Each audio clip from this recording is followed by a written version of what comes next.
Udvigara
साहेबरावजी Maharaj कवडीकर गायनाचार्य हरिभक्ती Pandurang जीवन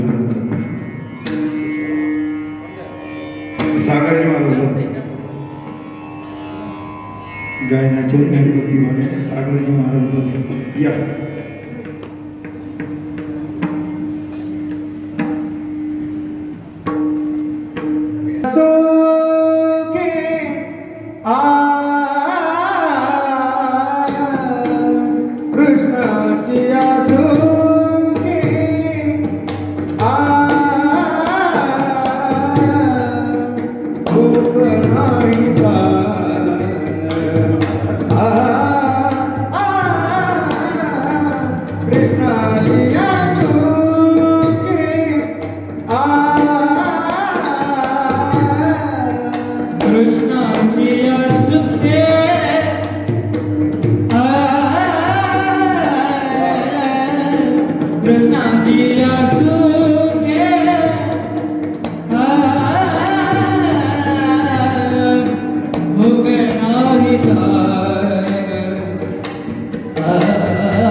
वाणी तुझे माझी वाणी तुझे परमेश्वरी बोलना माझी वाणी तुझे माझी वाणी माझी गुण नाम माझी वाणी तुझे माझी वाणी तुझे माझी गुण नाम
कृष्णाचिया सुखेन हि भुगतहान सदा समाधान सकळांचे कळलेची नाही झाले किती दिस बाहेरील वास विसरली विसरू कामाचा तुका म्हणे झाला उद्वेग राहिला जावे हवे माझी वाणी तुझे करणी गुणनाम ऐसे देई प्रेम काही कळा ओम नमो ज्ञानेश्वरा ओम नमो ज्ञानेश्वरा ओम नमो ज्ञानेश्वरा ओम नमो ज्ञानेश्वरा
सच्चिदानंद रूपाय विश्वोत्पत्त्यादि हेतवे तापत्रय विनाशाय श्री कृष्णाय वयं नमः जन्माद्यस्य तोन्मयाधितरत् शार्दश्वभिन्नस्वराट् तेने ब्रह्मादयादिकवये मुह्यन्ति यत्सूरयः तेजो वारिमृदा यथा विनिमयो त्रिसर्गो पुरुषः धाम्ना स्वेन सदा निरस्तकुहकं सत्यं परं धीमहि हंसी विभूषितकराळनवनीरदाभात् पीताम्बरादरुणबिम्बफलादिरोष्टात् पूर्णेन्दुसुन्दरमुखादरविन्दनेत्रात् कृष्णात् परं किमपि तत्त्वमहं न जाने कृष्णपदीयपादपङ्कजपञ्जरान्ते अधैव मे विशतो मानसराजहंस प्राणप्रयाणसमये कफवातपित्ते कण्ठावरोधनस्मरणं कुतस्ते योऽन्तप्रविश्य मम वाचमिमां प्रसुप्तां सञ्जीवयत्यखिलशक्तिधरस्वधाम्ना अन्यांशहस्तचरणश्रवणत्वगामिं प्राणान्नो भगवते पुरुषाय तुभ्यं नमो सद्गुरु तुकया ज्ञानदीपा नमो सद्गुरु सच्चिदानन्दरूप नमो सद्गुरु भक्तकल्याणमूर्ती नमो सद्गुरु भास्करा पूर्णकीर्ती जयांचे केलिया स्मरण होय सकल विद्यांचे अधिकरण ते जीवंतु श्रीचरण श्री गुरूंचे ते नमस्कारोनियत कृष्णाची या सुखे नाही भूक तहान सदा समाधान सकळांचे कळलेची नाही झाले किती दिस बाहेरील वास विसरली प्रस्तुचिंतन सेवेसाठी घेतलेला भक्त विश्ववंद्य संत श्रेष्ठ श्रीमंत श्री जगद्गुरु तुकाराम महाराज यांचा चार चरणाचा बाळक्रीडा या प्रकरणातला अभंग आपण काल्याच्या कीर्तन सेवेसाठी घेतलेला आहे. सेवेचं निमित्त सेवेचं कारण सर्वांना ज्ञात आहे. सिद्धिविनायक सेवा मंडळ यांच्या वतीने संपन्न होत असलेला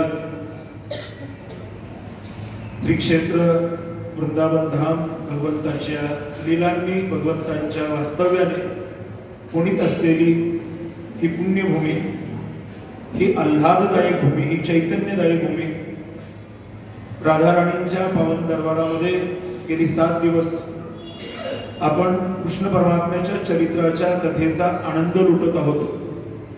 आणि किती चांगली गोष्ट असली तरी तिला शेवट असतो किंवा थोडं थांबायचं असतं, स्वल्प विराम घ्यायचा असतो.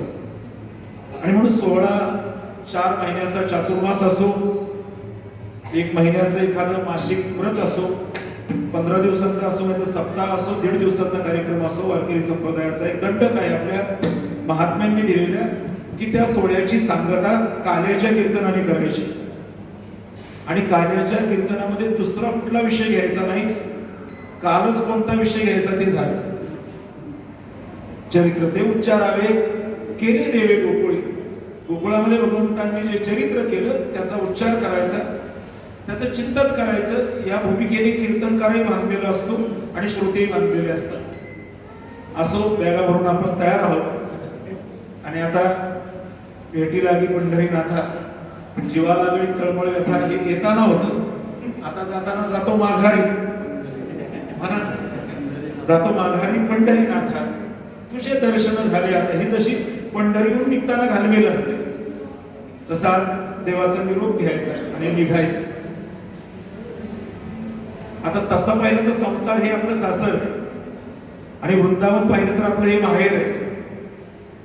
आणि म्हणून इथून निघताना जी काही घालमेल होते ती तुकोबारायांनी सांगितली कन्या सासुरी अशी झाली. कन्या सासुरासी कन्या सासुरासी कन्या सासुरासी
सूर्याशी जाय मागे परतोनी पाहे तैसे झाले माझ्या जीवा केव्हा भेटशी केशवा. परमात्म्याच्या असलेल्या भेटीच्या विषयीच्या परमतळमळीचं चिंतन त्या अभंगामध्ये सगळ्यांचा तो पाठ आहे. अभंग आज निरोप घ्यायचा आहे. तसा जर विचार केला तर तो कुठे नाही, तो फक्त वृंदावनामध्ये आहे, तो गोकुळामध्ये आहे, इतका सीमित भाव नाहीये. असं जर केलं तर हा सुद्धा देवाचा अपमान आहे, कारण की देव एकदेशी नाही. विठ्ठल जडी स्थळी भरला, विठ्ठल जडी स्थळी भरला, विठ्ठल जडी स्थळी भरला, विठ्ठल नाही उरला, विठ्ठल नाही उरला. आजच्या दृष्टीने पाहिला, आजच्या दृष्टीने पाहिला, आजच्या दृष्टीने पाहिला, आजच्या दृष्टीने पाहिला. विठ्ठलाची विठ्ठल, विठ्ठलाची विठ्ठल, विठ्ठलाची विठ्ठल, विठ्ठलाची विठ्ठल. ठाव नाही उरला, तो त्या दृष्टीने पाहिला विठ्ठलची विठ्ठल. सगळीकडे जडी स्थळी काष्टी पाषाणी सगळ आहे वनमाळी जेथे तेथे. तो नाही ऐसा, तो नाही कोठे, नाही ऐसा ठाव वसवी अंतर अनुचेही, अनुच्याही अंतरंगामध्ये बसणार. अनुभूतीने आपल्याला तो येत नाही म्हणून विशिष्ट स्थळामध्ये तो पाहायचा असतो. लक्षात, सगळीकडे भरलेला तो दिसत नाही म्हणून पंढरपूरला जायचं असतं. सगळीकडे तो दिसत नाही म्हणून त्या विशिष्ट क्षेत्रामध्ये जायचं असतं. आणि ती अनुभूती घेऊन आपण जगामध्ये व्यवहार करायचा असतो. असो आपला विषय माहिती निघाला. आज बोलवणीचा दिवस आहे, लगभग सगळ्यांचीच आहे. थोडक्यामध्ये आटपायचंय, राहिलेल्या काही फुगड्या खेळायच्या आपल्याला, कारण की शेवटी सुख जे आहे ते सगळं कृष्णाचं आहे. खूप आनंद उपभोगला आपण. बऱ्याच वेळेला तीर्थाटन होतं, पण नुसतं फिरायच्या नादामध्ये तीर्थाटनाचं पर्यटन होतं. पर्यटन वेगळं असतं, तीर्थाटन वेगळं असतं. परंतु ज्यावेळेस कथेसहित ज्यावेळेस फिरणं असतं त्यावेळेस ती महायात्रा होत असते जीवनात. लक्षात, म्हणून कुठेही गेला कोणाच्याही बरोबर जा, परंतु त्या ठिकाणी यात्रेची जत्रा कधी होऊ नये. या आणि काहीतरी घेऊन जात जा याला जत्रा म्हणतात, जकार. आणि पुन्हा परत येण्याची लालसा अंतःकरणामध्ये होऊन तुला परत आम्ही भेटायला येणार आहे हा शब्द देणं म्हणजे त्याला यात्रा म्हणतात. यात्रा वेगळी आहे आणि जत्रा वेगळी आहे. जत्रा गावाला असते, जत्रा म्हणतो खडे खाण्यासाठी मग सगळेजण फिरत असतात. मग ते काय सगळं कोणाच्या पायात कोणाचा पायपोस नसतो तो भाग वेगळा. जिथं पावित्र्य आहे, यात्रे अलंकापुरा येते. पंढरपूरची जत्रा नाही, लक्षात, पंढरपूरची यात्रा आहे, नुसती यात्रा नाही, महायात्रा आहे. अलंकापुरीची सुद्धा यात्रा आहे, तशी वृंदावनची सुद्धा महायात्रा आहे. कारण की आम्ही देवाकडे येत राहतो. नाहीतर या मंगळाचं शेवटचं चरण असंच आहे, तुका म्हणे आता विसरू कामाचा तुका म्हणे झाला. आणि आता इथून पुढे काय करायचं, उद्वेग राहिला जावे यावे. सारखं याच्याकडे जायचं, याच्या वृंदावनाला जायचं, याच्या पंढरपूरला जायचं, याच्या जगन्नाथपुरीला जायचं, याच्या द्वारकेला जायचं, याच्या आळंदीला जायचं. उद्वेग राहिला जावे यावे. त्याच्याकडे सातत्याने जात येत राहावं. कारण की येणं जाणं जर राहिलं तरच परमात्म्याची कृपा होते. लौकिक व्यवहारामध्ये सुद्धा आपण पाहतो ना, येणे जाणे करी राहे देव कृपा करी. येणं जाणं जर राहिलं तर देवाची कृपा होते. जर एखादा माणूस आला त्याच्यावर अडचण जर असेल आणि कधी 4 वर्ष भेटलाच नाही आणि मग आल्यानंतर पण एवढी जरा गरज होती केली असती तर बरं झालं असतं. म्हणजे खडूस असतात ती बोलायला म्हणतात, आम्ही दिसलो का आज 4 वर्ष नाही का आली आठवण तुम्हाला.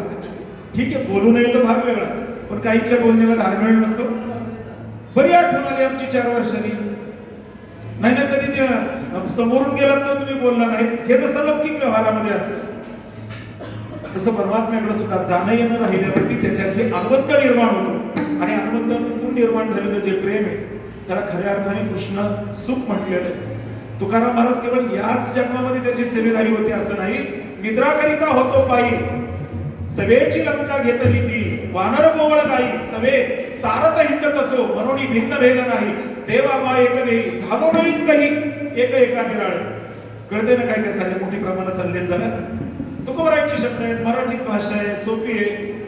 निद्रा करिता होतो पायी. क्षीरसागरामध्ये भगवान झोपले होते, त्याच्या पायाजवळ शांत होतो. निद्रा करिता होतो पायी सवेची लंका घेतली ती. रामावतारामध्ये आम्ही वानर झालो म्हणून इथल्या वानरांना त्रास देत नाही इथली लोक, ते देतात. इथल्या त्या रिक्षावाल्याला विचारलं तुझ्या वानरांचा बंदोबस्त नाही म्हणले हनुमानजी आहे ना मारत नाही कोणी त्यांना.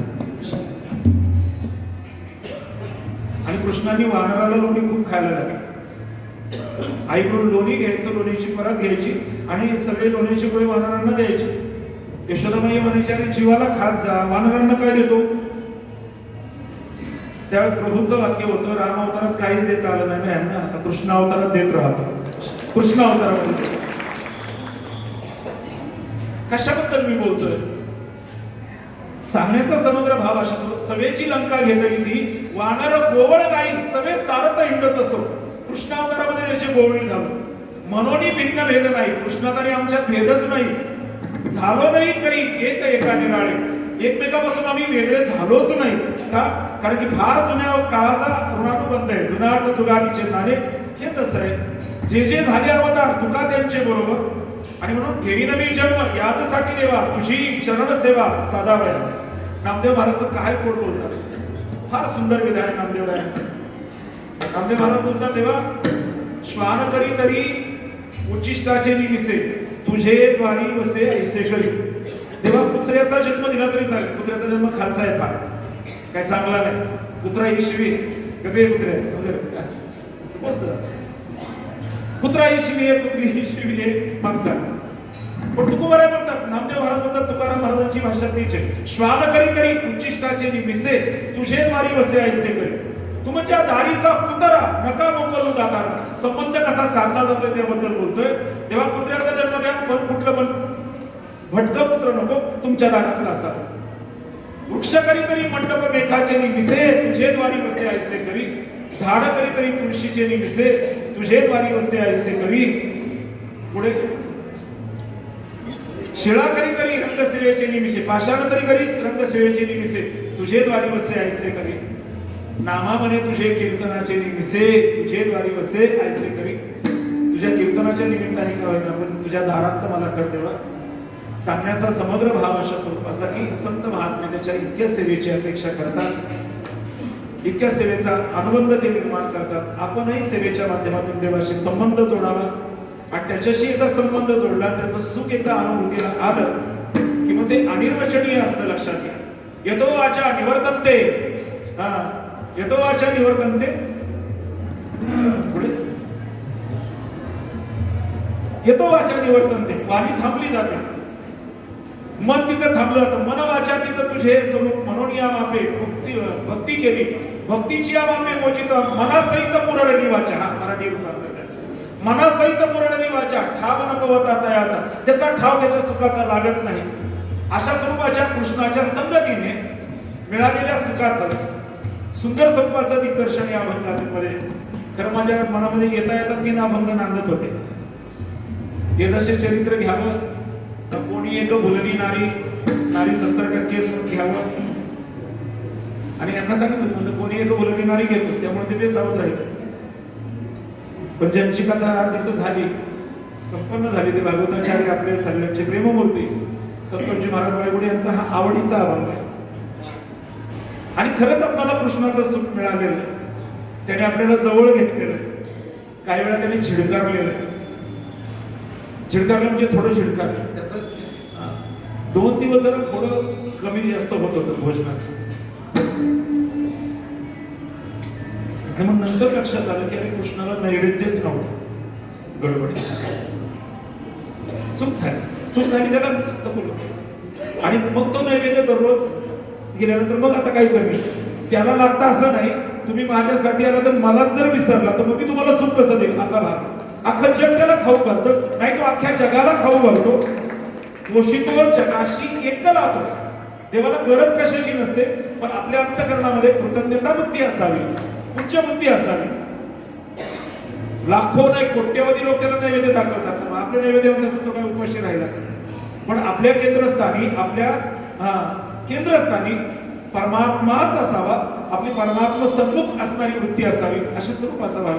तो कधी फटका मारतो, तो कधी आपली लीला दाखवतो, तो कधी अरे रासक्रीडेमध्ये पाहिलं ना आपण, सगळ्या गवळणींमधून एकदम मुक्त झाला, कारण की गवळणींना अहंकार झाला. गवळणींचं जीवन सामान्य नाही. कबीर कबीर क्या कहते हो, जाओ जमुना तीर, एक एक गोपी के प्रेम में बह गए कोटी कबीर. कबीर महाराजांचे उद्गार आहे. एका एका गोपीच्या प्रेमामध्ये कोटी कबीर वाहून जातील, एवढं निखळ प्रेम भगवंतावरती त्यांनी केलं. का केलं? त्याचं एकमेव जर काही कारण असेल, कृष्ण परमात्म्याने सुख दिलेलं. या अभंगाची एकाच मिनिटामध्ये जर पार्श्वभूमी सांगितली तर गोवर्धनाची लीला झाली.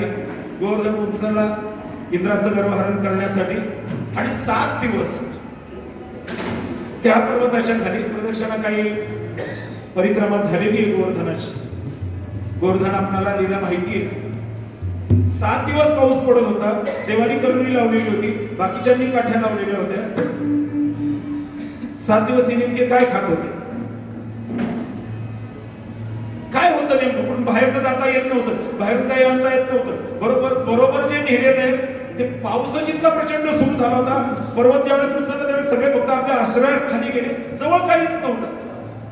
56 प्रकारचे भोग. याचा अर्थच मुळामध्ये असा आहे की यशोदा मैया भगवंतांना 8 पदार्थ दररोजचे द्यायचे. दररोज 8 पदार्थ खायला द्यायचे, सकाळ दुपार संध्याकाळ. आणि असे 8 पदार्थ 7 दिवस त्याला मिळाले नाहीत, म्हणून 8साठी 56 पद्धतीचे पदार्थ वाढले आहेत. पण यांना 56 यांना एकही पदार्थ मिळाला नाही, पण तरी सुद्धा त्यांचे चेहरे प्रफुल्ल होते. ते म्हटले नाही काहीच नाही, सकाळी नाश्त्याला नाही, दुपारचं नाही, संध्याकाळचं नाही, बसला नुसता करंगी जाऊ का येऊ जाऊ का येऊ. नेमकं काय?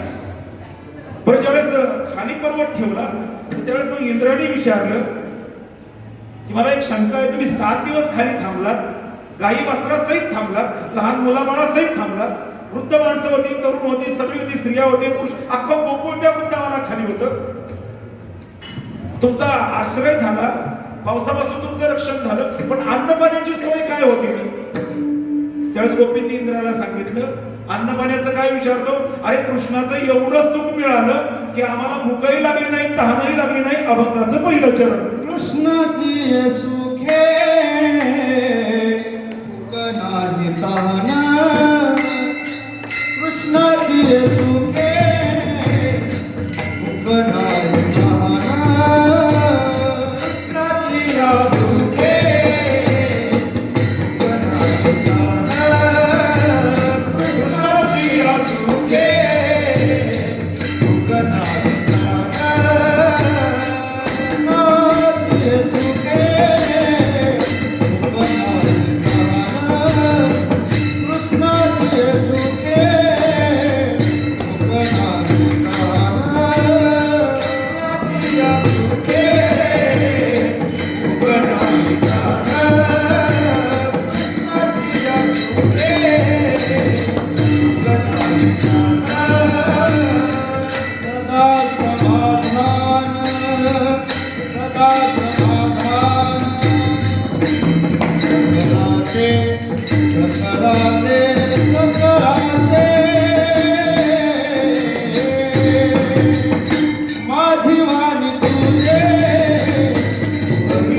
अक्षरामध्ये एक वेगळ्या वेगळ्या स्वरूपाचे भाव प्रकट होतात.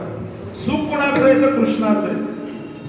मग संसारामध्ये सुख असतात ती कशाची असतात नेमकी? संसारातली सुख ही विषयाची आहे. आणि विषयाच्या सुखाने तात्पुरतं बरं वाटतं, त्याला प्रेयस म्हटलं जातं.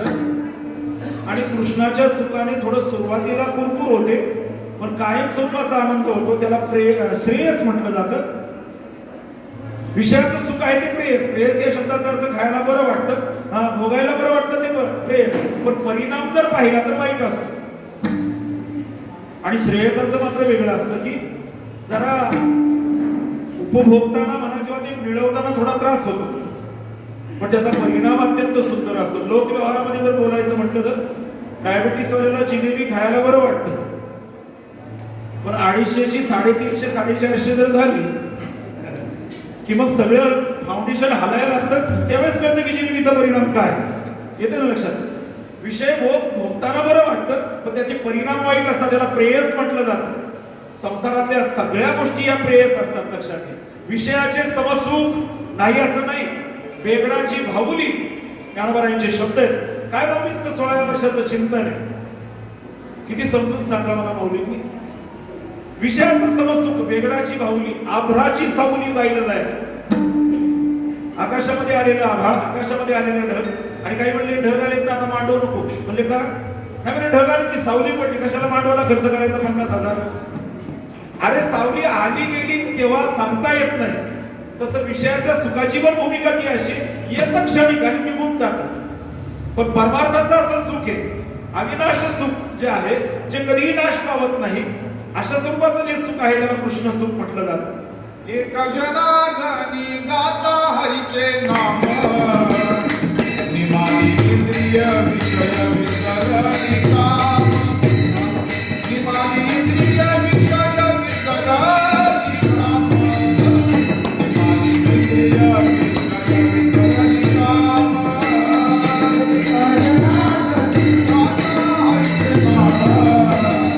निमानी इंद्रिय विषय विसरणी काम, निमानी इंद्रिय विषय विसरणी काम, निमानी इंद्रिय विषय विसरणी काम. एका जनार्दनी गाता हरीचे नाम, इंद्रिय विसरली विषय काम. सगळी इंद्रिय विषय काम विसरली. डोळ्यांना वाटत नाही आता नको ते पाहावं, डोळ्यांना वाटतं की परमात्माच पाहावं. कानाला तर वाटत नाही की बाकीची निंदा किंवा कोणाची तरी स्तुती ऐकावी. कानाला वाटतं की फक्त देवाचंच ऐकावं. डोळ्यांना वाटतं फक्त त्यालाच पाहावं. वाणीला वाटतं फक्त त्याचंच गुण गावं, कारण की अभंगाचं ध्रुवपदच असं. महाराजांनी ध्रुवपदावर बोलले. ध्रुव या शब्दाचा अर्थ स्थिर. अभंगाचं हेड ऑफिस म्हणजे ध्रुवपद. माझी वाणी तुझे वर्णी गुणनाम, तेव्हा माझ्या वाणीने तुझ्या गुणाचा गुणानुवाद व्हावा. ऐसे देई प्रेम काही काळा, 2 तास का होईना मला प्रेम द्या देवा. लोकांचं कौतुक करायची खूप सवय असते आपल्याला. ते दादा महाराज मनमाडकर म्हणायचे, कधी कधी लोकांच्या दुसऱ्याच्याच प्रॉपर्टीचं कौतुक. त्यांची एवढी प्रॉपर्टी, त्यांना इतक्या गाड्या, त्यांचं इतकं भाडं येतं, इतकं ते भाडे खातात, म्हणजे वगैरे वगैरे असं बोलतात. त्यांचं विधान होतं की अरे लोकांचं गबाळ सांगून आपली आबाळ जाणार नाही. लोकांचं गबाळ सांगून आपली आबाळ जाणार नाही. देवाच्या ऐश्वर्याचं वर्णन करा ना.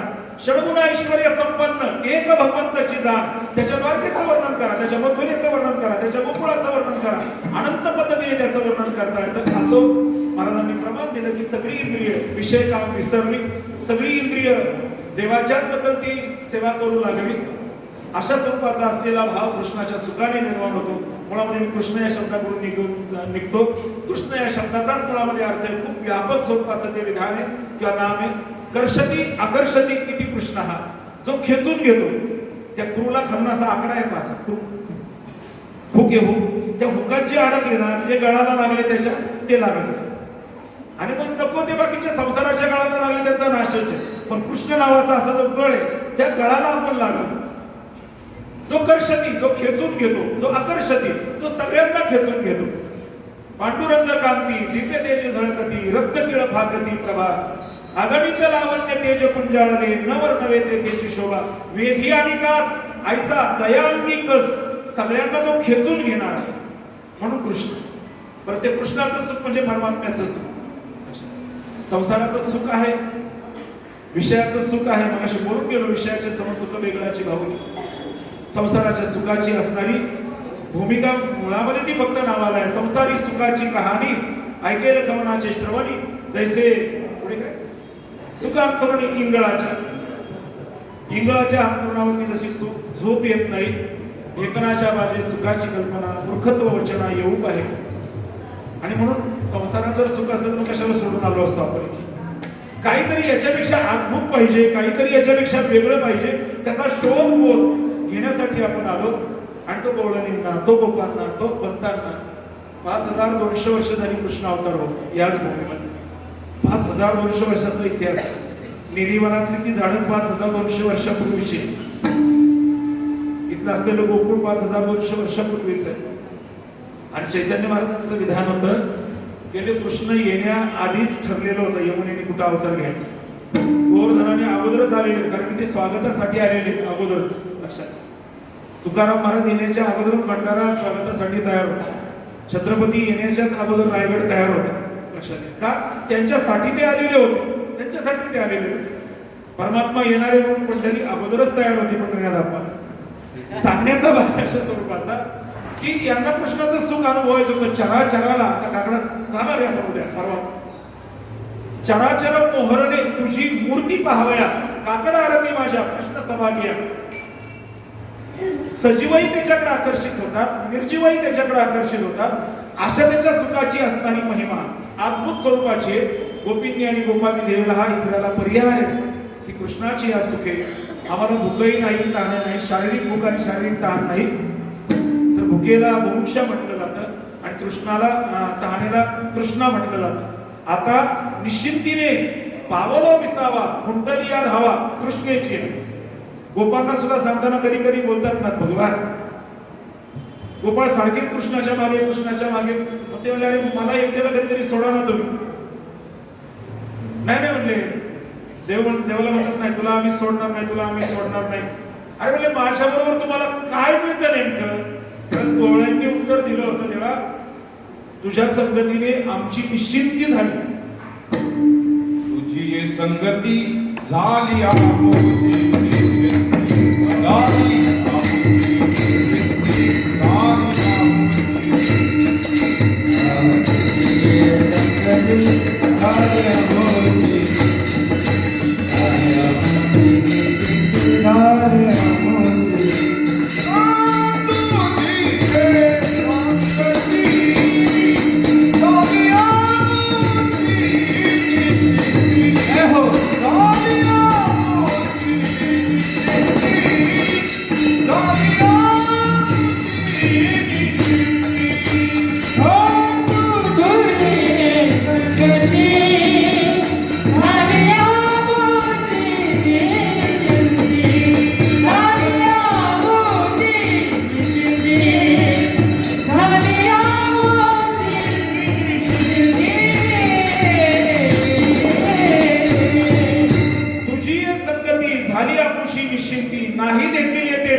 सोहळे.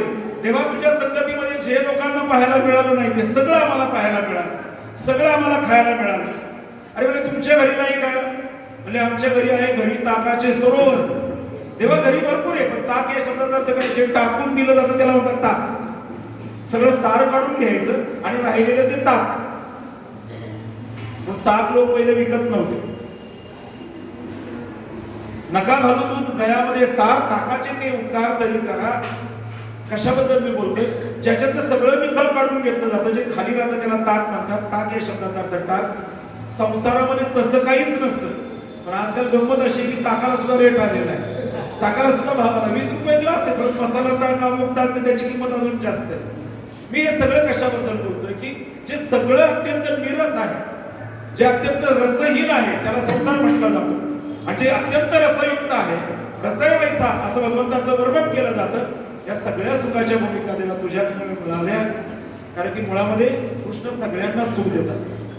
आपलं जीवन हे खरं खरं सुखरूप असावं. मुळामध्ये सुख त्याला देता येतं की तो पहिला सुखी असावा लागतो. स्वतः जर वैतागलेला, स्वतः चिडचिड केलेली जर असेल तर तो जगाला काय सुख देणार आहे? बाकी म्हणजे ह्याच्या वाऱ्याला थांबायला नको, ते तापले वातावरण. कृष्ण परमात्मा पाहणं इतकं भयानक स्वरूपाचं दुःख आहे शेवटच्या श्वासापर्यंत दुःख आहे लौकिक व्यवहाराने जर पाहिलं तर. पण तरी हा कधी रडला नाही, कधी त्याच्या चेहऱ्यावरती आठी आली नाही, कधी त्याचा चेहरा पडला नाही. हा जन्माला यावा म्हणून 6 मुलं याच्या आईची मारली गेली, 7वा गर्भ जिरला गेला. दुःख. जन्माला आले त्या दिवशी सांगितलं नंदाच्या घराला माझं न्यावे गोकुळाला. जन्माला आलेलं पोरगं 2 तासांनी पुन्हा 17 किलोमीटर अंतरावरती गोकुळामध्ये येतं, गोकुळामध्ये आणलं जातं. काय त्या पोराच्या वाट्याला सुख आहे? बरं एसी गाडीतून आलंय असं नाही, उघड्या टोपलीतून भरल्या नदीतून सगळ्यांचा डोळा चुकून चुकून चोरी मारीने असं आणलेलं बरोबर तिथं गपचूप ठेवलं आणि तिथून परत आले. मी हे सगळं कशाबद्दल होतं? दुःख पाहणं कृष्णाच्या जीवनात. हा येणार म्हणून 6 आईची मुलं मारली गेली. बरं हा जन्माला आला त्या दिवशी गोकुळामध्ये त्याचं येणं झालं. बरं आला तर सुखरूप सेफ मध्ये राहिला का? 6व्या दिवशी पुन्हा आले, नंतर महाबळ दैत्य आले. हा मोठा डॉन झाला तर त्यावेळेस नाही आले, हे 15 दिवसाच्या आत बरेच जण आले. काल वगैरे ठा मारीला बाळपणी अवघी दैत्य खाली बुडवली. इतकी आक्रमण याच्यावरती होत होती. बरं साधी सुधी नव्हती, पुन्हा विष घेऊन मारायला लागली होती. आता काही ना उलट्या बिलट्या सुरू झाल्या तर काय म्हणते आम्हाला खायला घातलंय कोणीतरी. म्हणजे आत्मच जात नाही, कोणीतरी माझ्या वाईट हवे मला खायला घातलं. अरे ह्याला विष डायरेक्ट पाजायला आली तरी हा रडला नाही. तुला सत्काधिकाची माने साईंचे सौरसुख केला पुतने विषाचे निस्तन पाने मारू आली. सगळ्यांना सुख देतो म्हणजे कोणाला सुख देतो त्याचा विचार मी करतोय, मांडण्याचा प्रयत्न करतोय. आणि आपणही तसं व्हावं, नुसतं कृष्णाचं सांगत नाही बसावं, आपणही कधीतरी कृष्ण व्हावं. ते स्वामी बोलून गेले ना की मला वाटतं की मी कृष्ण व्हावं. घरी फोटो पाठवले ते आमचे शेजारचे, ते म्हणजे एवढा कसा काय कृष्ण मोठा झाला. त्याच्या बायकोचा फोन आला होता तुमच्या त्या मित्राच्या, जरा बोळी आहे विचार. ती म्हणली एवढा कुठं काय कसं काय कृष्ण मोठा झाला. फोटो काढले नाही कृष्ण. कृष्ण सगळ्यांना सुख देतात, ते आपल्या घरापासून. कृष्ण आपल्या आईला सुख देतो. बरं कृष्णाला आया आहे 4 आहे. भागवत ऐकला तर 4 आहे. तो देवकीच्या पोटी जन्माला आला. वर्णन कसं आहे शास्त्रकारांचं? वसुदेव सुतम देवम कंस चाणूर मर्दनम देवकी परमानंदम, देवकीला परमानंद देणार. बरं यशोदेच्या घरी तो राहिला. काल महाराज बोलले यशोदामाईचा सांगितला उद्धवाला निरोप की कृष्णाला राग आला असेल का, कृष्णाला मी जरा त्रास दिला, दिलं. त्याला असं वाटलं असेल का की मी त्याची आई नाही म्हणून. बरं तरी तो यशोदेचाच म्हटला जातो. यशोदामाई येतो, ज्यांनी दूध पाजलं त्या आईवर प्रेम करतो. महाराजांना 2 माहिती आहे. तिसरी आहे ती सवत आहे ना आईची, काय तिचं रोहिणी आई, बलराम दादाची आई ही त्याची आई, ही तिसरी आई. आणि चौथी त्याची भाचेसून अभिमन्यूची असणारी धर्मपत्नी उत्तरेच्या गर्भामध्ये परीक्षिती राजा होता, त्याची कथा आहे, त्याचं नामोल्लेख झाला पाहिजे. आणि त्याच्या ब्रह्मास्त्राचं ज्यावेळेस आक्रमण झालं, त्राहिमाम झाली होती उत्तरा, आणि म्हणजे एवढा तरी पांडवांचा अंश राहू द्या, गडबडात ओळख होती. जगाचा नाश करणारं अस्त्र गर्भावरती टाकलं होतं आणि मी ती कापून ती आली. कृष्ण म्हटलं मला गर्भामध्ये यावं लागेल, मग तुझ्या गर्भामध्ये प्रविष्ट होण्यासाठी तुला माझी आई व्हावं लागेल, मातृत्वाचं दान तू दे आणि मग मी आत येतो. आणि म्हणून कृष्णाला उत्तरानंद म्हणतात. कृष्ण आपल्या आईला आनंद देतो. आता आपल्या आईचा हिशोब बघा, म्हणजे सगळे त्रास देतात आपल्या आईला असं नाही. आपल्या आईला किती आनंद दिला ज्याचं त्यांनी पाहायचं. कृष्ण आपल्या वडिलांना आनंद देतो. तो वसुदेव येतो, वडिलांच्या नावामुळे तो वासुदेव झाला. वडिलांना परम आनंद देतो. वसुदेवांना आनंद देतो, नंदबाबांना तो आनंद देतो, बापाला आनंद देतो, आईला आनंद देतो, वडिलांना आनंद देतो, पुढे भावाला आनंद देतो. कोण भाऊ त्याचा? बलराम दादा. अवतार घेताना सांगितलं दादा यावेळेस मी धाकटा होतो, राम अवतारामध्ये तुम्ही धाकटे झाला, आता या अवतारामध्ये मी धाकटा होतो, तुम्ही मोठे व्हा. आता तू वडील होई मा सर्वांना, आता तू वडील होई मा सर्वांना.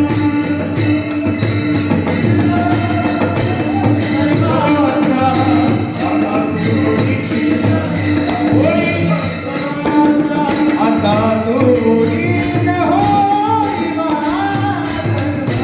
आता तू वडील होई मा सर्वांना.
कन्या पाणीला आज्ञा मी तुझी.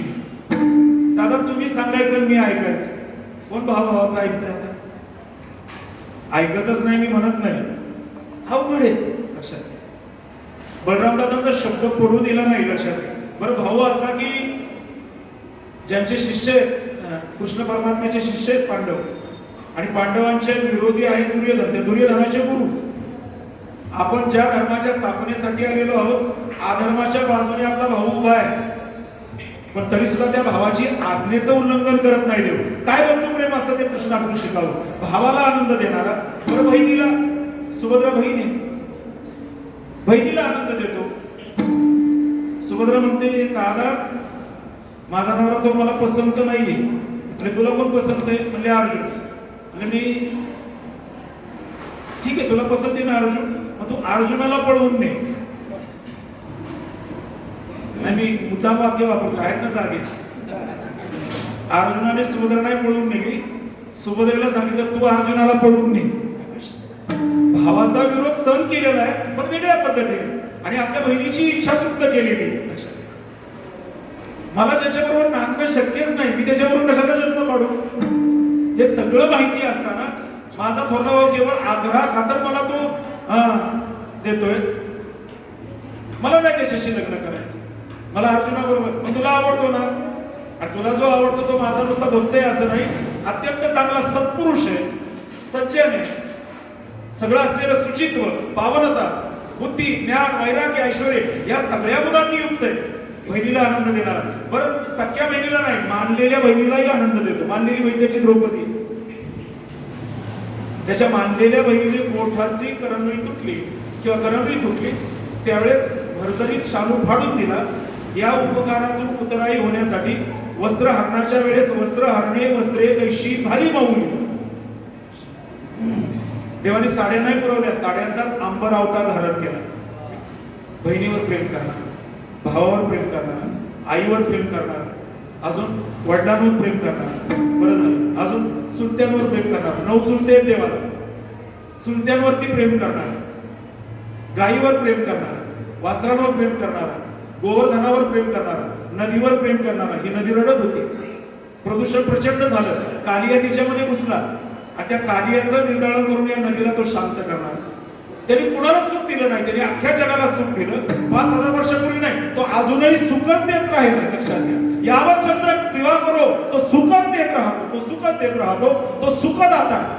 तुका म्हणे सुख नमाये मानसी नमाये मानसी धनी लक्ष्मी माया धनी लक्ष्मी माया आमने सुख नमाये मानसी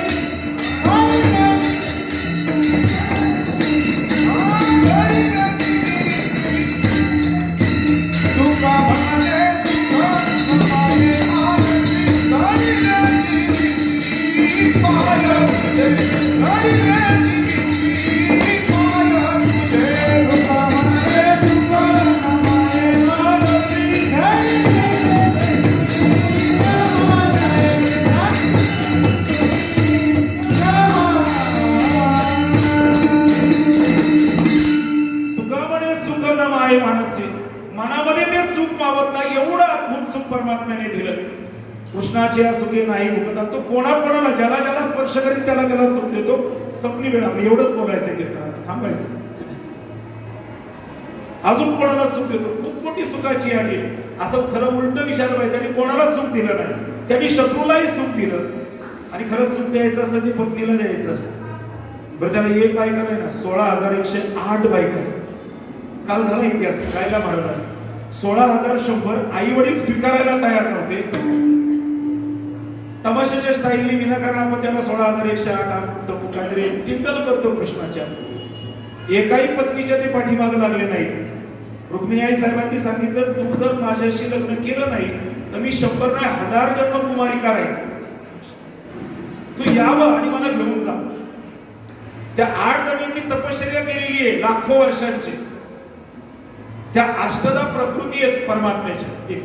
आणि 16,100 ज्यांना त्यांचे जन्मदाते स्वीकारायला तयार नव्हते. दार बंद केली होती. म्हणजे भ्रष्ट झालेल्या मुली जर आमच्या घरी आल्या तर मागच्यांची लग्न कशी व्हायची येऊ नका, तुम्हाला स्पर्श नका, तुम्ही तिकडे मेल्यात आम्हाला.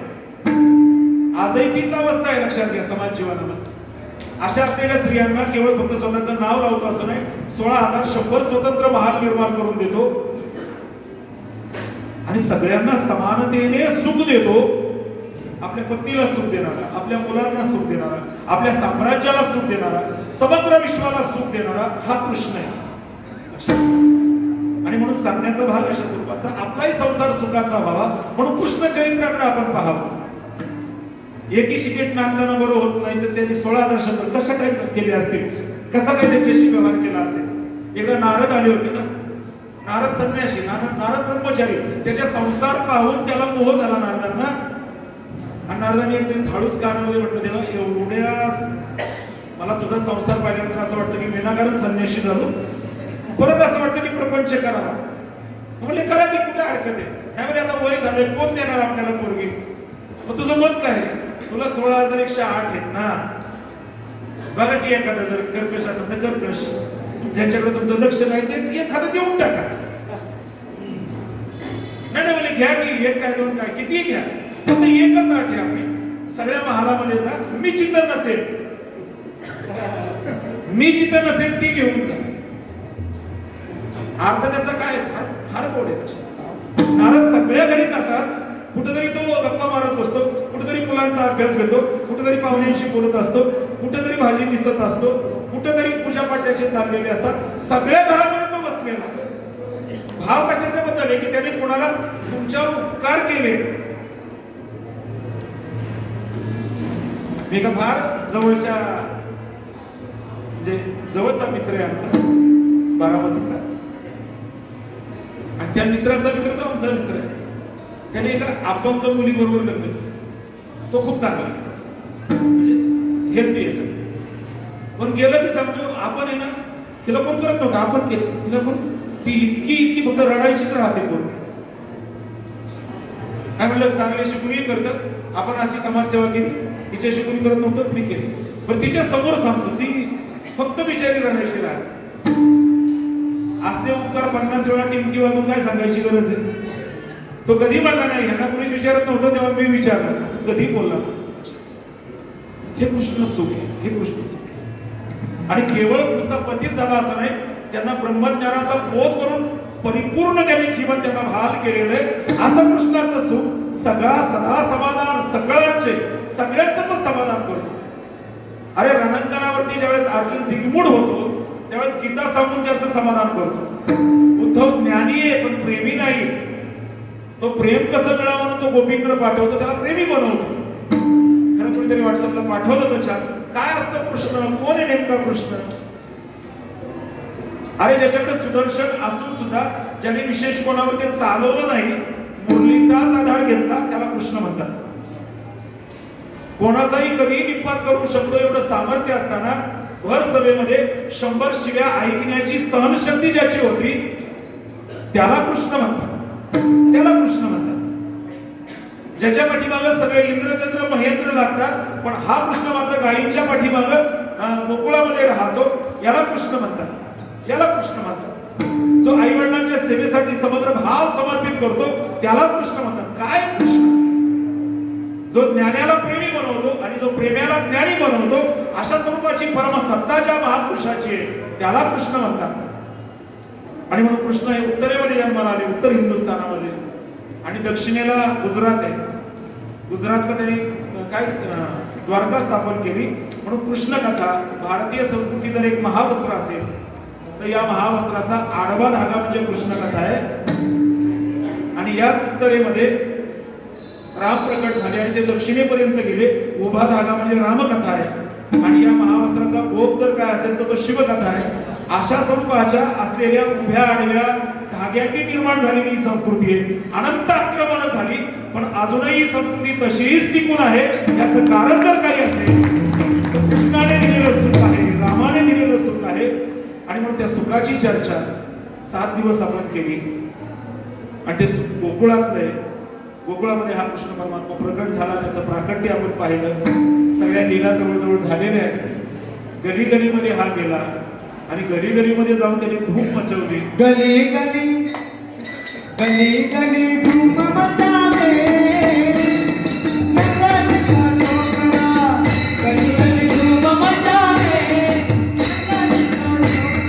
गली गली गली धूम नंदनका छोकरा गली गली धूम मचावे आगे की मुकुट पकाना सावना ओ आगे की मुकुट पकाना आजे में पुकार सुंदर पंछी बजावे सुंदर पंछी बजावे नंदनका छोकरा गली गली गली गली गली धूम मचावे नंदनका छोकरा गली गली धूम मचावे नंदनका छोकरा गली गली धूम मचावे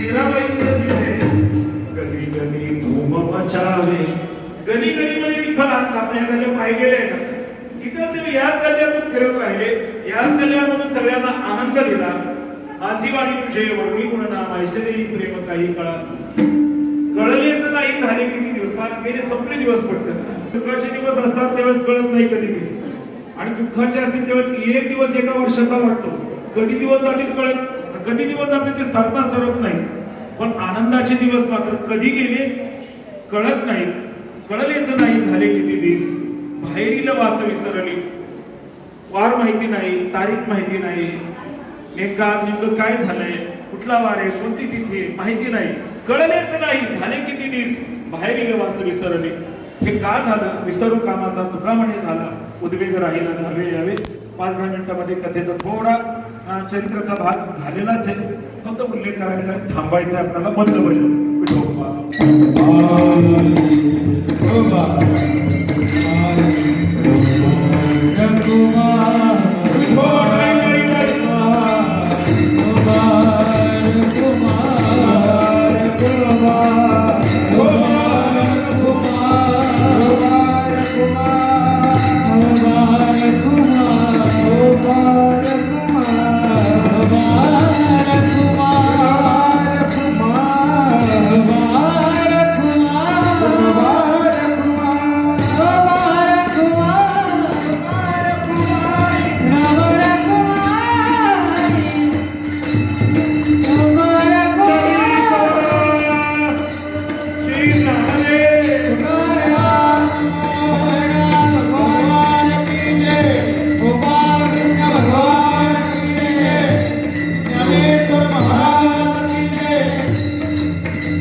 विठ्ठल विठ्ठल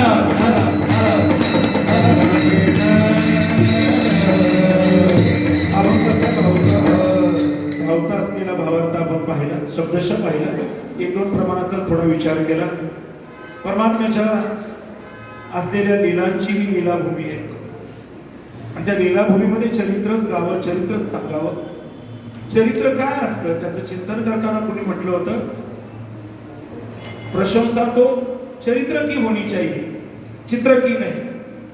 प्रशंसा चरित्राची व्हावी, चित्राची नाही. प्रशंसा तो चरित्र की होनी चाहिए, चित्र की नहीं. चित्र तो एक दिन में बनता है, चरित्र बनाने के लिए पूरी जिंदगी देनी पडते. अख्खं आयुष्य द्यावं लागतं. लक्षात घ्या.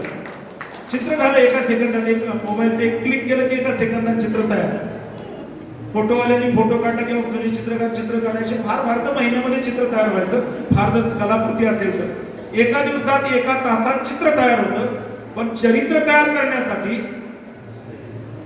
ज्ञानोबांना अपेक्षित असलेलं चंद्रमेचे अलांछन, चंद्रासारखं शीतल पण लांछन रहित, मातंड जे तापहीन ते सर्वाही सदा सज्जन स्वैर्य होतो असं एक निष्कलंक चरित्र घडवण्यासाठी हसावी लागते. लक्षात घ्या, संतांची भाषा याच्यासाठी केला होता अट्टहास, शेवटचा दिस गोड व्हावा. म्हणून संतांचं चरित्र, देवाचं चरित्र, चरित्र म्हणजे काय नेमकं? जे ऐकल्याने गायल्याने चांगल्याची प्रेरणा मिळते, चांगलं जगण्याची, चांगलं वागण्याची, चांगलं बोलण्याची, त्याला खऱ्या अर्थाने चरित्र म्हणतात. आणि त्या कृष्ण चरित्राचीच कथा म्हणजे अख्खं भागवत आहे. झालं, महाराजांनी खरं बराचसा भाव प्रकट केलेला आहे, नाही असं नाही. काळाच्या याच्यामध्ये आपल्याला ते काही मिळालं नाही. परमात्मा रंगायला लागतो, रंगत रंगणी चोरी तलोनी, धावणी धरती गवळणी, धावणी का धरती गवळणी, बांधती चरणी घेती गाराणी, यशोदे साधनी कृष्ण आळवागे.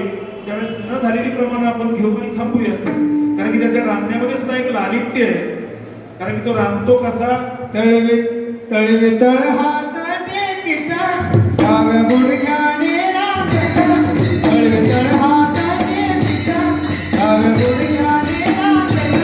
रंगणी रंगनाथ देतो तो म्या देखिला करे, तो म्या देखिला करे, तो म्या देखिला करे, तो म्या देखिला करे.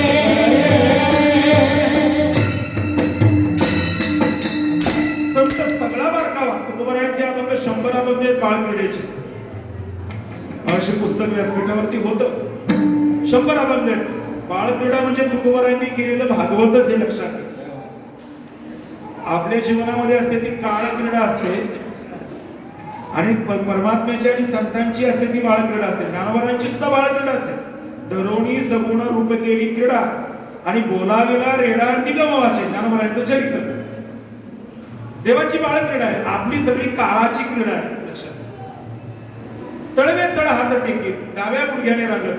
गुडघा टेकवतो याचा अर्थ त्याला सांगायचं की मी या गुडघ्याखाली दैत्यांना मारणार.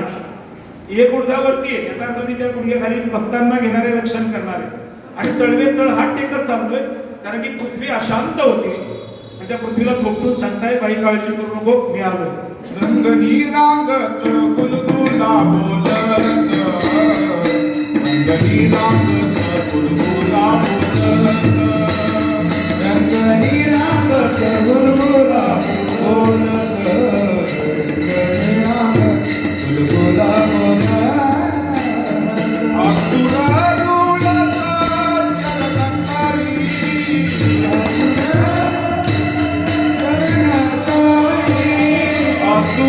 रुळत चरणकारी, आतुरा रुळत चरणकारी. रंगणी रांगत बुलबुला बोलत, रंगणी रांगत बुलबुला बोलत, रंगणी रांगत बुलबुला बोलत, रंगणी रांगत बुलबुला बोलत, रंगणी रांगत बुलबुला बोल, रंगणी रांगत बुलबुला बोल, रंगणी रांगत बुलबुला बोल, रंगणी रांगत बुलबुला बोल. रंगणी नाचणारा, अत्यंत गोड बोलणारा. काल मधुराष्टक झालं. त्या मधुराष्टकामध्ये अर्थात महाराजांच्या सुकन्यांनी ते नृत्य केलं. आधारम मधुरम, वचनम मधुरम, त्याचं बोलणं मधुर आहे, त्याचं वलितम मधुरम, त्याचं वर्ण मधुर आहे. 48 गोष्टी सांगितल्या त्या गीतामध्ये वल्लभाचार्यांनी. वेणूर मधुरम, धेनुर मधुरम, पाणीर मधुरम, मधुराधिपती अखिलम मधुरम. मधुराचा अधिपती आहे तो, अध्यक्ष आहे सगळ्या माधुर्याचा. आणि म्हणून त्याचं रांगणं सांगितलं. तळवे तळ हात टेकी, डाव्या गुडघ्याने रांगत रंगणी रंगनाथ तो म्या देखील असं. आता पहिल्यापासून निघायचंच नाही, झालेल्या मध्ये निघा, गाळलेलं जागत होतं, भरत भरत पुढे जायचं.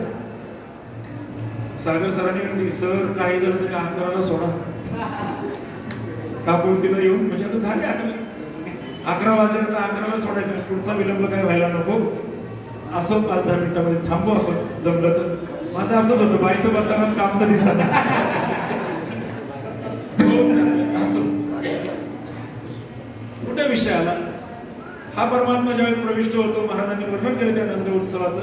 सगळ्यांना त्यांनी दान दिलं, सुवर्णदान दिलं, वस्त्रदान दिलं, हे सगळं दिलं.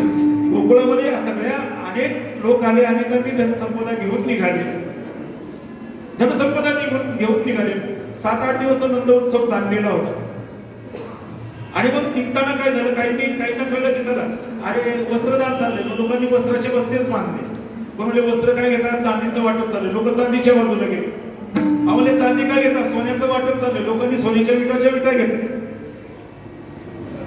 कोणी म्हटलं सोनं काय घेतात, हिरे माणिक मोत्यांचं वाटप चाललंय, लोकांनी सगळंच घेतलं, त्याची पाचकी बांधली. सोन्याचं ओझं इतकं झालं होतं, काही कपडे विकून दिले. म्हणजे काय करायचं, कपडे याच्यात कितीही घेता येते, 1 तोळा जरी मिळाला तरी पाहिजे तेवढे कपडे घेता येते. आणि सगळ्यांनी सोन्या माणिक मोत्यांची पाचकी घेऊन निघाले. जवळजवळ आपला असाच जथा. आणि मग बायांची चर्चा झाल्या, स्त्रियांच्या चर्चा सुरू झाल्या. तुम्हाला किती मिळालं? म्हणजे आम्हाला मिळालं 5 किलो. म्हणजे तुम्हाला 5 किलो मिळालं का? म्हणजे आम्हाला 2.5 किलोच मिळालं. म्हणजे आमची सगळी पोरं लाईनीला होती तिकडच. मग 5 किलो वालीला वाटलं यांना 2.5 किलो आहे, आता आपल्यासारखं कोणीच नाही. पण 5 किलो वालीला जर कुठे निघतं, तुम्हाला किती मिळालं? तिला म्हणजे 7 किलो मिळालं. म्हणजे तुम्हाला 7. 5 किलोचा आनंद निघून गेला. 7 किलो वाली मंत्री विचारले, आम्हाला 10 किलो मिळालं. आमच्या घरात 50 लोक होती, सगळ्यांचं एकत्रित सोनं, सगळं सोन्यामध्येच बोलत होते. आणि विष्णू मंदिर होतं, त्या विष्णू मंदिराच्या चौकात एक तरुणी भाविभोर होऊन नाचत होती. इतका आनंद होता, सगळ्यांच्या चेहऱ्यावरचा आनंद काढावा तरी तिच्या जवळपास जाण्याचं सामर्थ्य नव्हतं. फार आनंद होता. बाकी मला विचारणा तिला काय मिळालं, तिला किती किलो मिळालं, असं वाटतं 100 किलो मिळालं की काय सोनं. ती इतक्या गोड चिंतनामध्ये रमलेली होती. असो ऐसा कोठे आठवायची नाही बेहीच विदेही भोगदशा. एक बाईने कुणीतरी धाडस केलं, काय या गावात माणसं तिच्या लग्नात झालंय, हरवलं, ए कशाला चेकाळली, म्हणजे ग्रामीण शब्द. काय एवढं तुला मिळालं? आम्हाला एवढं सोनं मिळाले, आम्हाला इतकी चांदी मिळाली, आम्हाला इतकी हिरे माणिक मोती मिळाले, तुझं गाठोडं कुठे? म्हणजे मला याच्यात तर काहीच नाही मिळालं. काहीच नाही मिळालं ना एवढा आनंद. आमच्या सगळ्यांच्या चेहऱ्यावरचा आनंद गोळा केला तरी तुझ्या जवळपास जाऊ शकत नाही. सांग ना बाई काय मिळालं? नाही म्हणजे नंदबाबाला यशोदाबाई याला मुलगा झाला. शेळ्या बातम्या सांगू नका, आम्हाला पण ते माहिती, आम्ही त्या वाड्यावरूनच आलो. तुला आनंद काय झाला? काय दिलं नंदबाबाने यशोदाबाई? काय दिलं म्हणजे? नाही म्हणजे नंद उत्सव चालला होता. मी कृष्णाला पाहायला गेले. परब्रह्म निष्काम तो हा गवळी या घरी, वाके वाळे अंतू कृष्ण नवणीत चोरी, म्हणती गवळणी हरीची पाऊले धरा, रांगत रांगत येतो हरिरा राजमंदिरा, सापडला देवारी अशी बांधा दाव्यांनी. नामदेव महाराज फार गोड बोलतात. भले ही दालनं कुठं होती, सोन्याची कुठं, रुपयाची कुठं, कपड्याची कुठं, मला काही माहिती नाही. म्हणजे मी गेले तर कृष्णाच्या रडण्याचा आवाज आला. आणि यशोदा मैयाला थोडा हात मोकळा करायचा होता, तर तिने सांगितलं, घेते का माझ्या कृष्णाला? मला तेच पाहिजे होतं. तिच्या कृष्णाला पहिल्यांदा घेतलं, छातीला लावलं, त्याच्या डोळ्यामध्ये पाहिलं. निरखित निरखित गेली ओ, ज्ञानोबारांची भाषा. आणि हृदयाला लावल्यानंतर काय झालं काय माहिती, तिच्या पोराने काय दिलं, ये हृदयचे ते हृदय घातले. आणि तेवढ्यात ती म्हणली, ते माझा कृष्ण. देऊन टाकला तिचा कृष्ण. मी वाड्याच्या बाहेर आले, आकाशाकडे पाहिलं, तर मला असं वाटलं की मी तिन्ही त्रिभुवनाची स्वामिनी झाली. तिन्ही त्रिभुवनी आम्ही वैभवाचे धनी, हाताला घावडा आमचा माय बाप देव. बाकीच्यांनी माना खाली घातल्या, म्हणजे वाड्यावर गेली होती दर्शनाला. आम्ही तिकडे बघितलंच नाही. आम्ही फक्त गबाळ गोळा करण्यातच राहिलो. म्हणजे तुम्ही मला कशाला ती तार माझी लागलेली, तुम्ही कशाला थांबवलं मला?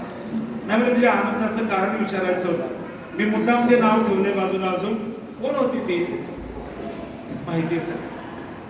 तिचं नाव होतं राधा. तिने हे काहीच मागितलं नाही, लक्षात घ्या. मागितलं म्हणजे काहीच घेतलं नाही. तिने फक्त कृष्ण घेतला. आपला तो एक देव करुणी घ्यावा, तेने विना जीवा सुख नव्हे. आणि आणि बाकीचं गोळा करत बसले तर येरती माईक दुःखाची जनक जिसे पाना था उसको तो खो दिया जिसे पाना था उसको तो खो दिया जिसे पाना था उसको तो खो दिया जिसे पाना था उसको खो दिया क्या किया क्या किया रे क्या किया क्या किया रे तुझ जीवन क्या किया रे जिसे पाना था उसको तो खो दिया रे जिसे पाना था उसको खो दिया जिसे पाना था उसको तो खो दिया रे पाना था उसको तो खो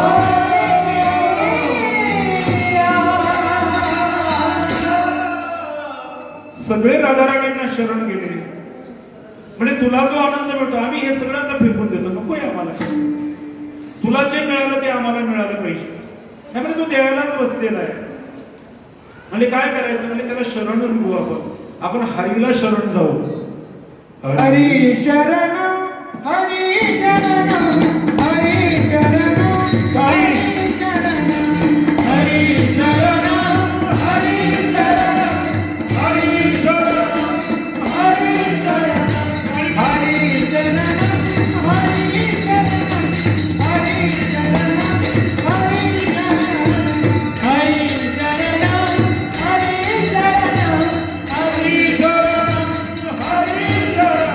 हरी शरण हरी शरण हरी शरण हरी शरण प्रभु शरण हरी शरण हरी शरण हरी शरण प्रभु शरण हरी शरण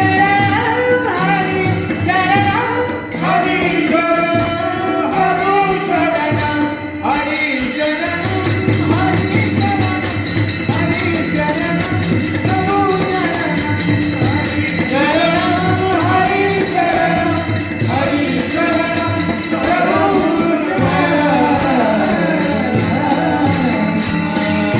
राधाराणींनी परमात्म्याला शरण जाण्याची युक्ती दिली म्हणजे समग्र जीवन त्याला समर्पित केल्याशिवाय त्याचा आनंद मिळत नाही याला कृष्णाचं सुख म्हणतात योगी या मुनी जन ध्यानी ते सुख आसनी शयनी हरी सुख भावले रे हरी सुख भावले रे गोकुळच्या गवळीया गोपी गोधने सकळ हरी सुख भावले रे अभंग आणि चरित्राचा आपण समन्वय साधण्याचा प्रयत्न करतोय एकच प्रमाण घेऊ आणि महाराजांनी सांगितले काही खेळ घ्यायचे गवळणीचं झालं की गोपाकडे जाऊ आणि थांबू खरंच थांबू आणि म्हणून त्या राधेला विचारलंय की तसा कृष्ण ब्रह्मदेवालाही विचारत नाही जा तुझा तू असेल तू माझं गारठेस तू माझ्या नाभी कमळातून जन्माला आला अहंकारी असला तर तुला मी विचारणार नाही इंद्राला विचारत नाही कोणालाच विचारत नाही पण आपल्या संतांनी विचारलं घोंगडीवाला तुला का विचारतो राधे राधे तुला पुसतो गोगणीवाला गोगणीवाला राधे तुला पुसतो गोगणीवाला गोगणीवाला राधे तुला पुसतो गोगणीवाला गोगणीवाला राधे तुला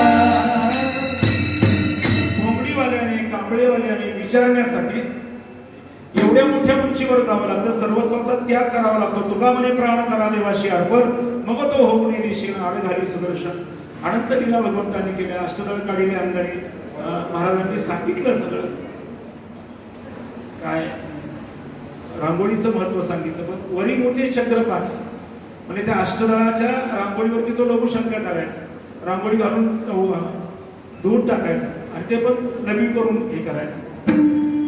काय याचं कारण आहे, काय हे लिहिलं आहे भगवंताचे? अर्थ त्याचा असा आहे की अष्टदळ काढणं म्हणजे अष्टांग योगाची साधना करणाऱ्यांचं ते प्रतीक आहे. अष्टांग योग भगवंतानीच आणला, तो योगेश्वर आहे, त्याच्याबद्दल वादच नाही. योग कशासाठी करायचा? त्याच्या प्राप्तीसाठी. पण त्याच्या प्राप्तीसाठी करायचा तोच आता साक्षात पुढे उभा आहे, तर योग करण्याची काही गरज नाही. बरं करावा, पण केल्याचा अहंकार धरू नये ना. आम्ही योगा करतो त्याचा फार त्रास होतो. माणसं भंडारा ते म्हणतात, माणसं आसनं करतात आणि त्या क्लब मधून बाहेर पडले की लगेच व्यसनही करतात. काय त्या आसनांना फायदा आहे? अष्टांग योग 8 टप्पे आहेत, अष्टदळ काढलेली अंगाने. आणि म्हणून माऊली इतके योग्यांची माऊली, योग्यांना जन्म देणारे माऊली आहेत. पण योग यागविधी येणेलो ये सिद्धी वायाची उपाधी नंतर देवाच्या लीला आहेत. त्या लीलांमधून प्रत्येक लीला शिकण्यासाठी आपल्याला लक्षात घ्या. त्यांनी विनोद केलाय आणि लोकांना काहीतरी आपली चेष्टा मस्करी चालली होती असं नाही. दाढीबेनीची गाठ, सगळ्यांची तोंडपाठ. देवाने दाढीबेनीची गाठ बांधली, गवळ्याची गाडी आणि त्याच्या बायकोची बेनी त्याची गाठ मारली. ती कशी पती झाली कीर्तनकार फार रंगून सांगतात. पण भाव अशा स्वरूपाचा आहे, गाठी सुटल्या पाहिजे. संदेहाच्या सुटल्या गाठी, संशयाची गाठ असते. जुने कीर्तनकार आमचे सांगतात की बऱ्याच गोष्टीला गाठी असतात आणि त्या गाठी जर असल्या तर चांगलं नसतं. पिठल्याला गाठी नसाव्यात. हा, गाठीचं कुठलं एक वेगळा निर्णय. पण गोवा जेवायला नाही का दिलं टाकून झाला एवढा मोठी गाठ, त्याला काय फायदा आहे? हा, पिठल्याला गाठ नसावी. इथे एवढी गरिबी नसावी की वस्त्राला गाठ नसावी. म्हणून वस्त्रालाही गाठ नसावी, पिठल्याला गाठ नसावी, लाकडाला गाठ नसावी, फर्निचरही होत नाही. आणि होळीच्या दिवशी टाकलेलं बार रंगपंचमीपर्यंत नीट जळत नाही. गाठाड लाकूड म्हणतो. जळावं पण दिल्यासारखं जळावं ना. लाकडाला गाठ नसावी, पिठल्याला गाठ नसावी, वस्त्राला गाठ नसावी. सगळ्याला गाठी असल्या तरी चालतील, पण माणूसातल्या गाठीचं नसावं. खाली मुंडीत पातळ मुंडीत असं बोलत नाही, पण शिंग म्हणा एक नंबर. म्हणून अंग बऱ्याच वेळेला गाईचं, शिंग म्हशीचं असतं बऱ्याच वेळेला. असं असू नये. तुका म्हणे सोडिल्या गाठी. आणि त्याची गाठबाई कोणाशी सुटे ना. अख्खं शस्त्र चालवलं गाठ तुटत नव्हती, जाळावर धरली गाठ पेटत नव्हती. आणि कृष्ण परमात्म्याने फक्त नजरेने पाहिलं, गाठ सुटली. लक्षात घ्या, संदेहाच्या सुटल्या गाठी झालं पोटी शीतल. त्या गाठीचं जीवग्रंथी ज्याला म्हटलं जातं, त्या ग्रंथीचा भेद भगवंताच्या नजरेने होतो. अशा अनेक लीला. कधी कधी परमात्मा हातामध्ये विस्तव घ्यायचे, म्हणजे काय हे यशोदेचं कार्ट एक आहे पण लाखाला भारीच होतं. तसं हातामध्ये विस्तव घेऊन निघालं दुपारी. एक म्हातारी म्हणजे कुठे चालणार आहे? मला गोकुळाला आग लावायला चाललोय. म्हणजे लाव आग, पण माझ्या घराला आग लावू नको. फाड गत्यावाने अशा हात उभारला, म्हणजे मारीन तोंडावर. तुझ्या बापाचे हे घर, हे घर तुझ्या बापाचं आहे. अरे सगळं माझं आहे. बरेच लोकांना वाटतं ना भूकंप झाला फक्त आपला बंगला राहायला पाहिजे, बाकीचा पडू दे. तसं तू सगळ्या गोकुळाला आग लाव, पण माझ्याकडे धक्का लावू नको. बाकीच्यांची दाढी जळली तरी चालेल, पण आपली पिढी मात्र पेटलीच पाहिजे. अशा स्वरूपाचा स्वार्थी भाव ज्या जीवांचा असतो त्यांना सांगण्यासाठी ती विस्तवाची लीला आहे. अनंत लीला परमात्म्याने केल्या. त्याला रानामध्ये पाठवलं, तो रानात गेला. आणि आपल्या जीवनामध्ये खिलाडू वृत्ती असावी. तुका म्हणे सर्व कला ज्याची अंगी, भोळेपणा लागे भीत मागे. 64 कला परमात्म्याच्या अंगी आहेत. पण तरी सुद्धा मी एवढा कलाकार आहे, अजिबात गर्व नाही. एक कला असते आपल्याला. आता आमच्याकडे वक्तृत्व कला आहे, ती पण किती अपुरी येते आमचं आम्हाला माहिती. काही इतके गोड बोलतात की असं वाटतं आपण बोलूच नाही त्यांच्यासमोर. खूप विद्वान, खूप प्रचंड आणि ती खूप शांत आहेत. भीमसेन जोशी सारखा गायक म्हणतो, मी अजून संगीत जर सागर असेल तर मी सागराच्या फक्त किनाऱ्याला आहे, माझा तळपायच भिजलाय. भारतरत्नाचे ही अवस्था आहे. संगीत सागर आहे आणि माझा गोठा नाही बुडला, फक्त पायाला तळपायाला पाणी लागले. मला अजून बाकीचं काहीच माहित नाही. तो बघायचा आपला इतका. आणि बरं एक कला नाही त्याला, त्याच्यासारखा नाचणारा कोणी झाला नाही. तो स्टेजवर नाही नाचला, तो नागाच्या फण्यांवर नाचला. आता नागाच्या फण्या काय प्लॉट आहे का 50 किलो काय, तो 50 किलो फुटचं. बरं, नागाचं त्वचा एकदम गुळगुळीत असते, त्या गुळगुळीत त्वचेवर तो नाचला आणि त्याच्या डोक्यातलं विष काढलं. तिथं नाचलं विष वाढतं आणि तो त्याच्या मस्तकावर नाचून त्याचं सगळं विष पाडलं. ही त्याची असणारी नृत्य कला आहे. त्याच्यासारखी पाककला कोणाची नाही. अरे त्याचं नुसतं एक भाजीचा देठ खाल्यानंतर 10,000 लोकांचं एकदम जेवण करतो. आपल्याकडे 4 पाव निवडते ना लगेच फोन येतो पार्सल आणा. तुमचं तुम्हीच बघा सगळ्यांचं. तो 10,000 लोकांना रात्री 2 वाजता जेवायला घालतो. द्रौपदीचा सगळा प्रसंग आपल्याला माहिती आहे. बरं त्याच्यासाठी वक्तृत्वाला रणांगणातून अर्जुन निघाला तर मला नको बाबा युद्ध, मला हे गाव की बाबा विचारता नको आपल्याला, मी चाललो. मला तुला हे घरी नव्हतं का सुचत? थांब तुला मी सांगतो तत्वज्ञान. कुठं? हे हॉलमध्ये एसीबीसी लावून सिस्टीम लावून सांगतो. भर रणांगणामध्ये त्याने गीता सांगितली आणि त्याला इतका जागे म्हणला तो म्हणला हे कृष्णा आता कधीच ते वचन होतं, तू सांगतोय ना मी आता लढायला तयार. त्याचं वक्तृत्व चांगलं, त्याची पाककला चांगली, त्याची नृत्यकला चांगली, त्याची कोणती कला चांगली, त्याचं राजकारण चांगलं, त्याचं तत्व, त्याचं समाजकारण चांगलं, त्याचं सगळंच चांगलं, सगळंच चांगलं, त्याचा संसारही चांगला लक्षात. आणि आपला संसार चांगला होण्यासाठी एक छान आलं होतं म्हणजे संसाराचं लोणचं असतं राव, ते लोणचं घालायचं असतं सगळ्यांनी. बघा आता एक रेसिपी सांगताना घेऊन जायची सगळ्यांची रेसिपी. म्हणजे संसारी लोणचं घालायचंय आपल्याला. तसं संसारी लोणच्याच्या फोडी पहिल्या सगळ्या करकरीतच असतात, पण कुरकुरत का होईना नंतर छानपैकी मुरतात. पहिल्या करकरीतच असतात लोणच्याच्या फोडी, पण नंतर छानपैकी कुरकुरत का होईना छानपैकी मुरतात. हे संसारी लोणचं बाजारात मिळत नाही. बरं ते एका बाईने किंवा 2 बायांनी घालायचं असतं असं नाही, संसारातल्या सगळ्या लोकांनी ते लोणचं घालायचं असतं. आता रेसिपी ऐका. म्हणजे काय रेसिपी? म्हणजे कडवट शब्दाची मेथी जरा कमी वापरावी. मेथी वापरायची असते लोणच्याला. कडवट शब्दाची मेथी जरा जपून वापरावी. विनाकारणच कशाला लोणच्याची चव विनाकारण आपण घालवावी. मेथी झाली. आता दुसरं काय असतं? मीपणाची मोहरी जरा बेतानीच टाकावी. जास्त जर झाली तर आपुलकीचा रस त्याच्यामध्ये शोषला जातो आणि हे लोणचं कोरडं पडतं. मीपणा असतं. मीपणाची मोहरी कमी टाका. अजून सांगा मला, मी सांगतो सगळ्या पदार्थाचं. रागाचा हिंग तसा भादत नाही. हिंग टाकायचा असतो. रागाचा हिंग तसा भादत नाही आणि राग जरा लवकर शांत झाला तसं हे लोणचं खराब होत नाही. बरं जिभेचा तिखटपणा जरा कमी झाला तर लोणच्याचा झणझणीतपणा एवढा त्रास देत नाही. आणि 3 गोष्टी अत्यंत महत्वाच्या शेवटच्या. प्रेमाची हळद टाकल्यावर लोणच्याला खरा रंग येतो आणि विकाराच्या बुरशीपासून ही प्रेमाची हळद लोणच्याचं छानपैकी रक्षण करते, कारण त्याच्यामध्ये प्रेमाची असते.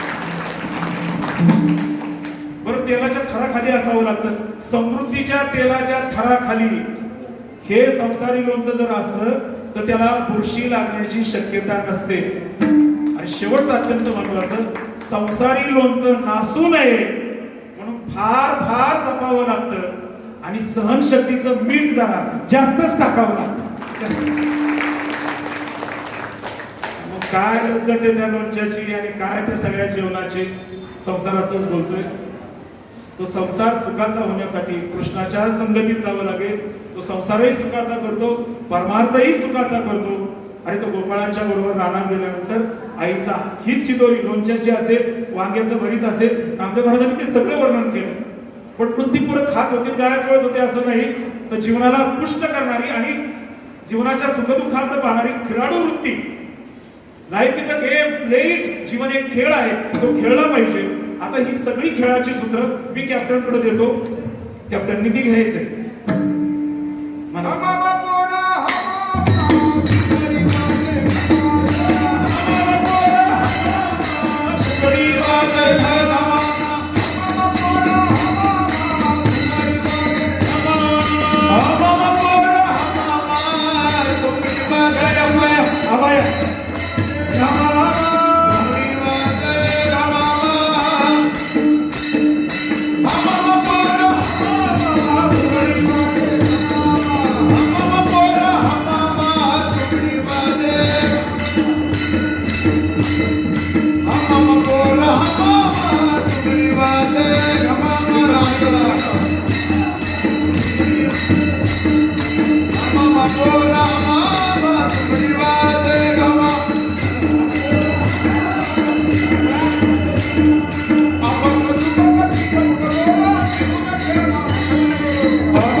राधा कृष्ण राधा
नाथ कुंजवनी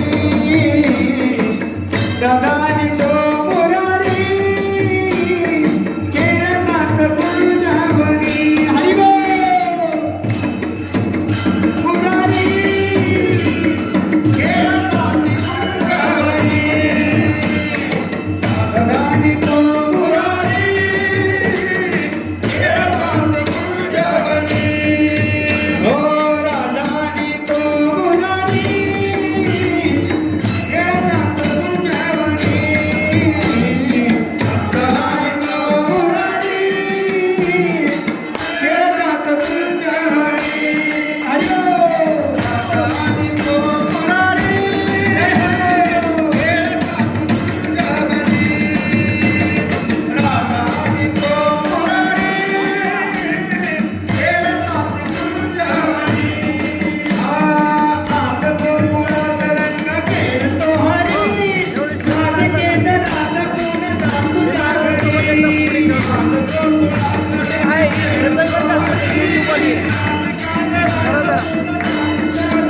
आग गोकुळ तरंग खेळतो हरी राधिके राधा कोण दातू जागरी